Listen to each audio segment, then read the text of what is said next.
Okay. Can you use your right hand, okay? I'm using the left right now. All right, I want you to try and lift up again. Can't. No, leave it alone. You'll make it best for you. All right. This fight should be stopped. This fight's going to have to be stopped. He's telling the doctor that he can't raise his right arm. Why is he going on with his title at stake? Well, you heard him say, I can't lose the belt that way. He's not going to lose the belt that way. And I know.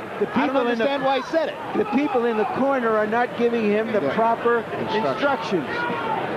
And, you know, the arm is, I think, severely damaged to the degree just a wrestling inside, just any type of a contact, a twisting of the shoulder. Harold, what does your scorecard show? Well, Jim, I've got it 59-53, 5 rounds to 1. Bernard Hopkins, because that 6th round becomes a 10-7 round when Antoine Echols loses 2 points because of the intentional foul. But I totally agree with Larry Merchant because of the fact that Bernard Hopkins doesn't realize that if the fight is stopped, he can't lose his title.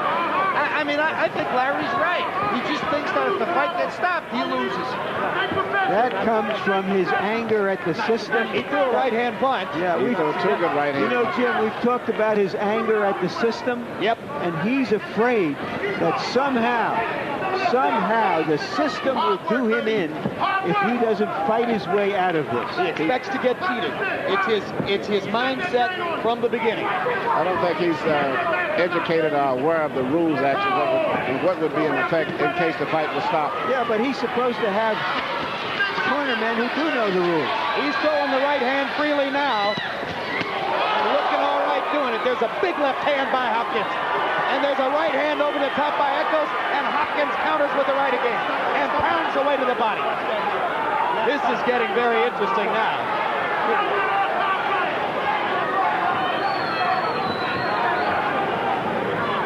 You know, I think when I'm watching Bernard Hopkins, I think of something that the great Gil Clancy once said about old-time fighters. He said they were hard men.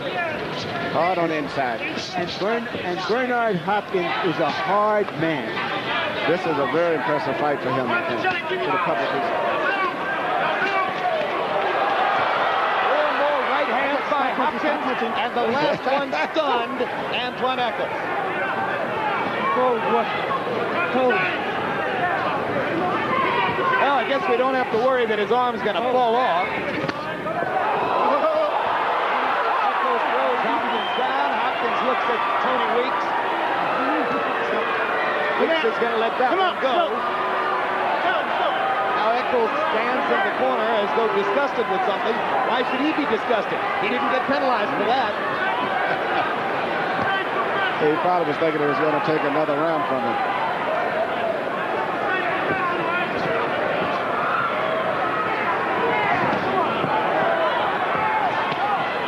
Right hand lands for Echols. Good right hand.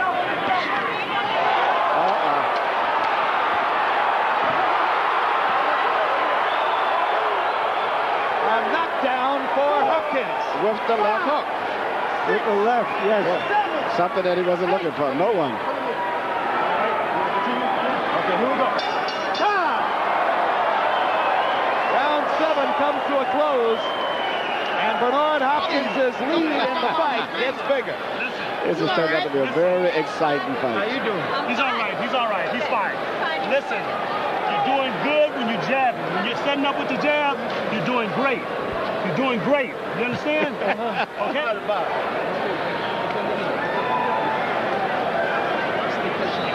If you can double that shot up inside for me, you're home free. Easy, real easy. All right? Yeah, real easy with it. Now you're left. Now adversity came. Stop the leg, stop the leg, stop the leg. He's been using his left hand so much, suddenly the right comes in there, and it's followed by the left. Well, it started with a left hook that I think Echols had just finished an exchange. Well, and Echols was hurt. Yeah, and Hopkins had the sense to jump on him. Yes, he did. Experience. In round 7, time. Over there. And perhaps fighting with a compromised right shoulder, Hopkins landed 25 of 39 punches, including 22 out of 25 power shots. Now there's a delay as they get rid of a wet spot in Echols' corner. And incidentally, Harold Ludeman is right. There is a second in Echols' corner who told Antoine to foul after the second round. I missed that. They told him to hit him in the cup. And And in reference to previous fouls, he said, "You're doing a beautiful job." I'm sorry I missed that. I've never heard anything quite like that. A hard right hand by Hopkins wobbles Echols again. Bernard Hopkins is looking for a very satisfying knockout in this fight. Stop punching, stop punching. Here we go.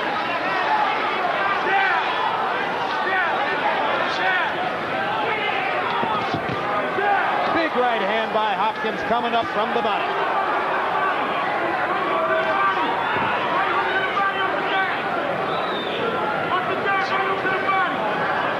Echols' balance is bad enough to begin with. When he gets wobbly, it looks like he's going down all the time. But he takes a good punch, evidently. Got a good feel. And he's still dangerous himself. The only thing that's still, to me, my biggest concern is someone still may do something to get disqualified.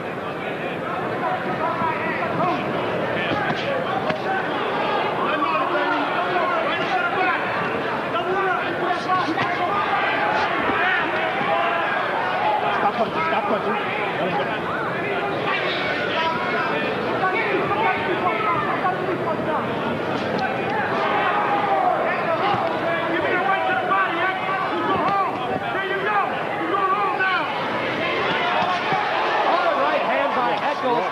Countering off the ropes, but Hopkins just keeps coming. Stop punching. There we go. Get off.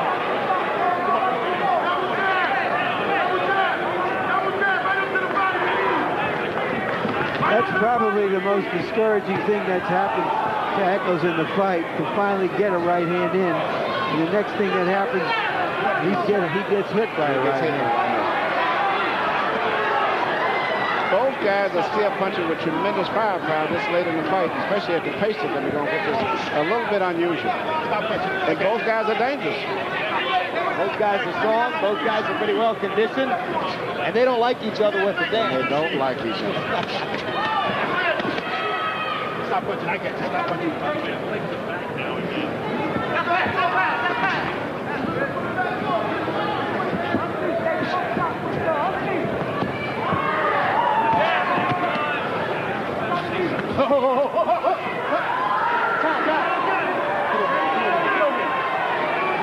One point, hold him behind the head.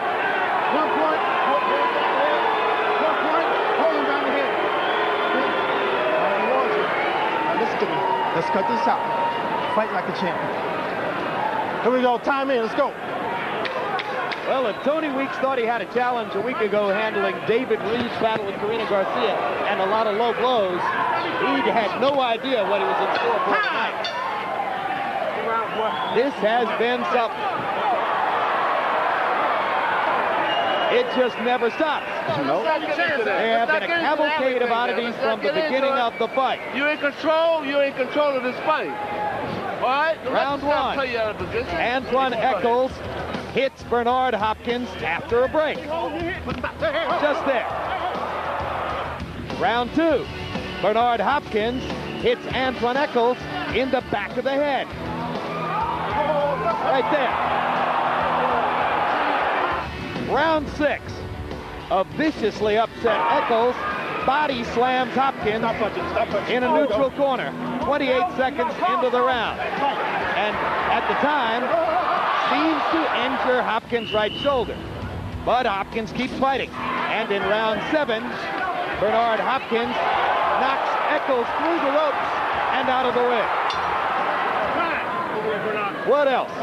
Meanwhile, Hopkins was penalized in the last round, losing a point for holding and hitting. And now there's a delay. Well, there's a delay because the corner of Echols, which is as awkward as Echols is, just kicked over a bucket of ice.